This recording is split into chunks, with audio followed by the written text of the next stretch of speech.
দিল্লি নয়, পিন্ডি নয়, সবার আগে বাংলাদেশ। তারেক রহমানের এই একটা স্লোগানই যেন দক্ষিণ এশিয়ার রাজনীতির দাবার বোর্ডটা ওলট পালট করে দিয়েছে। নির্বাচনে জেতার পর মোদি অভিনন্দন পাঠিয়েছেন ঠিকই, কিন্তু হিমালয়ের সমান বরফ কি এত সহজে গলবে? বরফ গলানোটা এবার পাহাড় ডিঙানোর মতো কঠিন।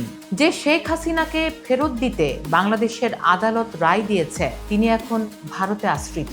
এই হাসিনা ফ্যাক্টর কি দুই দেশের বিশ্বাসের দেয়ালে বড় একটা ফাটল নয়? আর তার উপর আছে পাকিস্তানের সঙ্গে বাংলাদেশের বাড়তে থাকা মাখামাখি। 13 বছর পর পাকিস্তানের পররাষ্ট্রমন্ত্রী ঢাকা আসছেন। বিমান চলাচল শুরু হয়েছে, বাণিজ্য বাড়ছে 27%। ভারতের জন্য এটা তো রীতিমতো অ্যালার্ম বেল। বিশ্লেষকরা বলছেন, বিএনপি এখন ভারতের জন্য সবচেয়ে নিরাপদ বিকল্প, কারণ তারেক রহমান সম্পর্ক স্থিতিশীল করতে চান। তবে প্রশ্ন হলো, ভারত কি বাংলাদেশকে স্রেফ একটা পুতুল ভাবা বন্ধ করবে?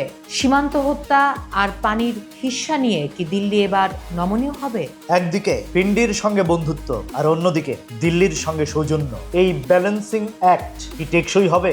ভারত যদি হাসিনাকে ব্যবহার করে আবার আওয়ামী লীগকে পুনর্বাসিত করতে চায়, তবে পরিস্থিতি হিতে বিপরীত হতে পারে। আসলে বন্ধুত্ব এখন আর স্রেফ প্রোটোকলে নেই, আছে সাধারণ মানুষের আস্থায়। দর্শকদের কাছে প্রশ্ন, আপনার কি মনে হয়, শেখ হাসিনাকে ফেরত না দিলে ভারতের সঙ্গে বাংলাদেশের কি আসলে কোনো টেকসই সম্পর্ক গড়া সম্ভব, নাকি পাকিস্তান চীন পক্ষের দিকেই ঝুঁকে পড়বে ঢাকা?